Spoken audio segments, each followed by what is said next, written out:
పరీక్షని బాధించుతుంటుంది. కులహీనుడని కులహీనమైనంత మాత్రమున వేదశాస్త్రములు వినకూడదని మీ అభిప్రాయములు?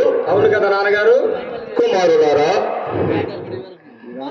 సుఖశోణితమున సంచాలితమై తండ్రి గర్భము నుండి తల్లి గర్భములకు చేరి నవమాసములు నరక యాతన తల్లి గర్భమున తను అనుభవించి కాలానువార్యముగా ఈ భూమిపై పడిన తోడనే ఈ మాయా ప్రకృతికి లోనై విషణాత్రయాది త్రిగుణములలోన చిక్కి బాల్యము యౌవనము కౌమారములను గడపి తొలకు వృద్ధాప్యమున వికస శరీరుడై తను చేసిన కర్మములన్నీ సూక్ష్మ రూపముల పరలోకమును అనుభవించి తిరిగి జన్మకు వచ్చును.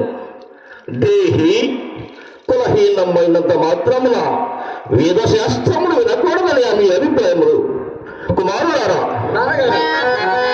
ముందు యుగమున వ్యాస, వశిష్ఠ, వాల్మీకి, నారద, గౌతమ, వృషశ్రేణుడు ఇటువంటి మహానుభావులంతా ఏ కులమున జనించిరు, ఏ తీరుగా తపోపలముగా వెంచిరు మీరు వెరుంగరు.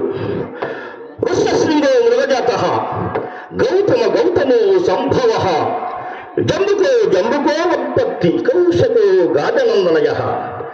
అగస్త్యుడు కలవయందున, వృషశృంగుడు ఏడియందున, గార్గేయ మహాముని గాడిదయందున, జంబుకో మహాముని నక్కయందున, శౌనికి మహాముని కుక్కయందున, గౌతమ మహాముని గోవుయందున, వాల్మీకి మహాముని తపస్సాచరించగా ఈ భూమాతయే తనకు పుట్టగా అధిష్ఠించునని రఘుక వంశమున త్రిలోక సంచారి అయినటువంటి ఆ నారద మహర్షియే జనించనని మన వేదశాస్త్రములు చెప్పబడుతున్నది.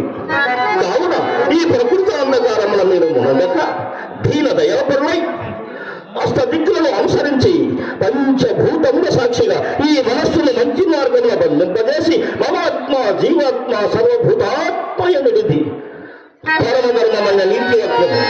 అట్టి నీతివాక్యమును అవలంబించి పరతత్వానందమున నందమైన కుమారులారా, అయ్యుగాక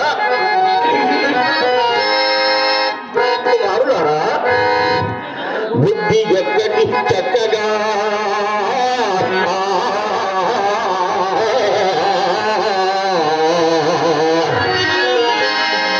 ఒక్కటి చక్కగా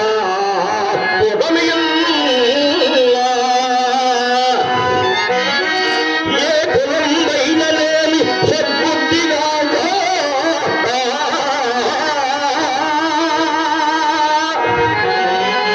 మంచి గుణములు కలిగిన పైన నేను బ్రాహ్మణుల కన్నా